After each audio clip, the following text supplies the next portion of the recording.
Hey everyone, I'm here today to do my February wrap up. God, I can't even remember what month we're in now. We're in March, so this is my February wrap up. February wasn't as amazing a month for my reading as January was, but to be honest I don't think anything ever will be because January was just like an abnormal amount that I read. But I did still manage to read 6 books in February.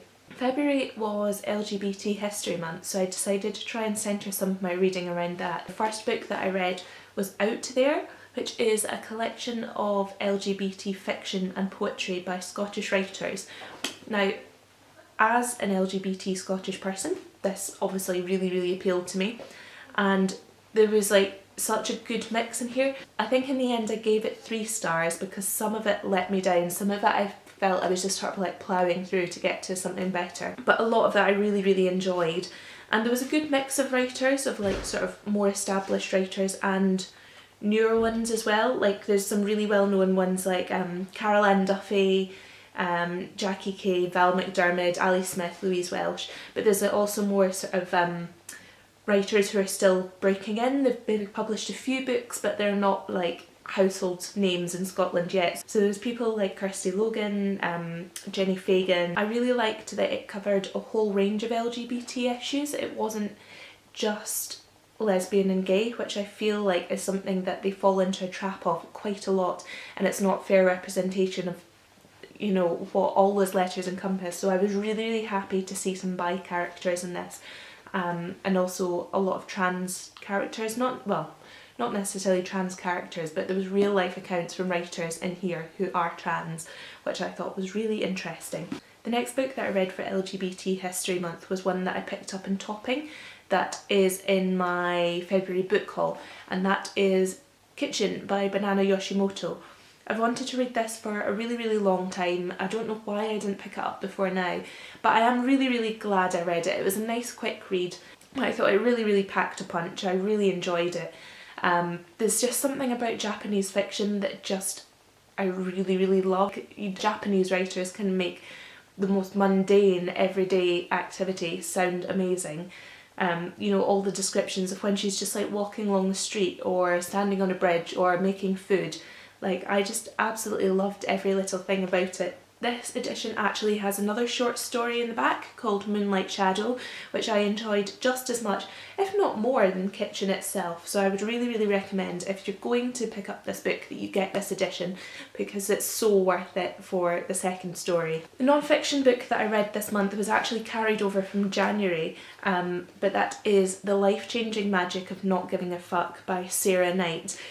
And I really enjoyed this. I think I would have got more out of it had I done the activities that she writes about as it went along, but even as just sort of just reading it without doing the activities, I still thought it was quite valuable and it made me laugh a lot. She works with this whole system where you have a fuck budget, and basically you decide what you want to allot to those fucks, i.e. your time and energy, how you want to allot those fucks into your daily life.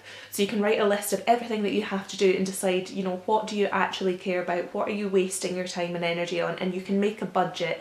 So, you know, if you've got a day where you're not going to really be doing anything strenuous, then you can maybe dedicate some time to doing something that requires giving a fuck. On other days, then you might need to plan more carefully. And I thought that was a really good system, and it's something that I've thought about in other terms before, but actually I think I needed the sort of like harshness of the language she uses in here, and it made me realise that I do expend a lot of time and energy on things that I really don't care about, and ever since then I have been thinking about my life in terms of a fuck budget. So yeah, I'd give this a thumbs up if, you know, to anyone who feels that there aren't enough hours in the day for everything that we want to do. It's a really good way to take a step back and realise that it's not necessarily worth doing all the things that you are doing. I read one novel this month, and that was Sliver by Ira Levin. Now, I've really enjoyed all of Ira Levin's books that I've read so far, apart from this one.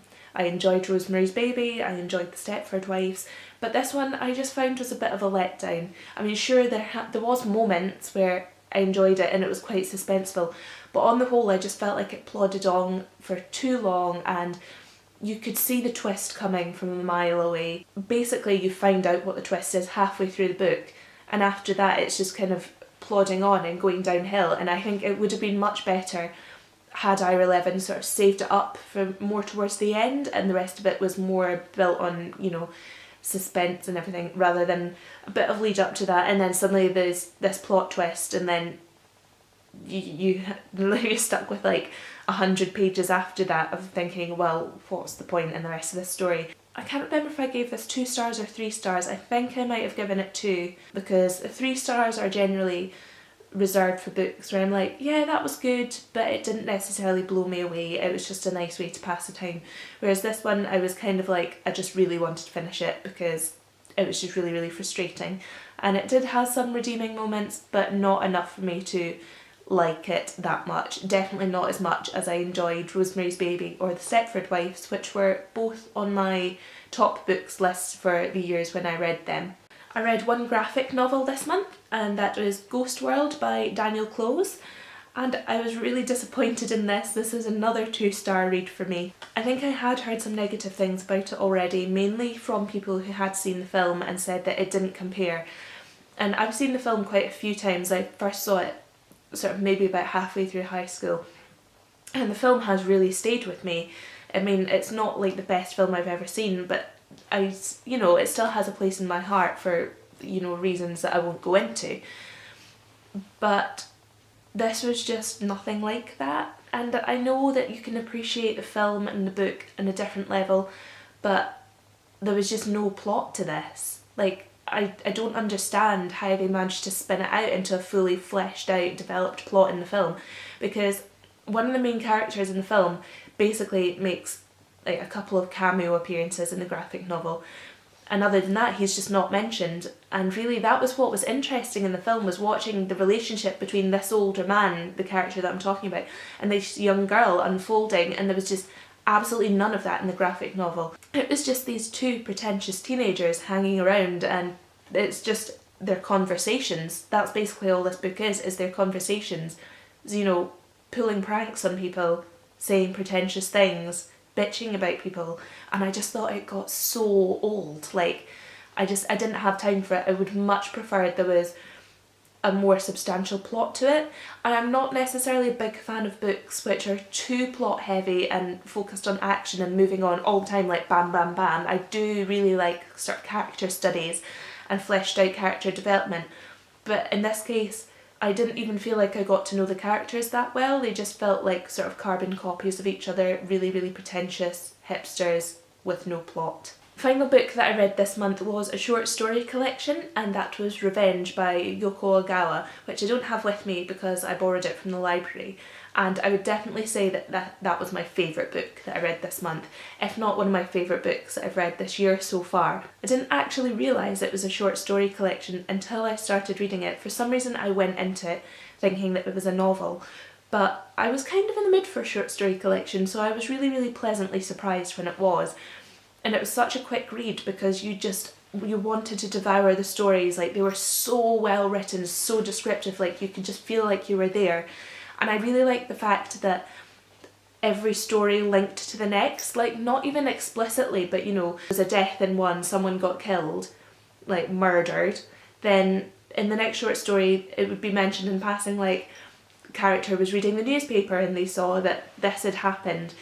And I really, really liked that. I liked that sense of continuity, and it didn't feel too contrived. I know that in some cases when authors try and do that and they try to connect everything, it can feel like they're trying too hard to do it, but in this book it just sort of, everything flowed so seamlessly together, and it was just really, really beautiful. I especially liked, I think it was the second story, and it was about this young writer who moves into an old apartment block, and the landlady is this elderly woman, elderly widow, and she's always growing like food in the garden and giving it away to her tenants, which is really, really nice.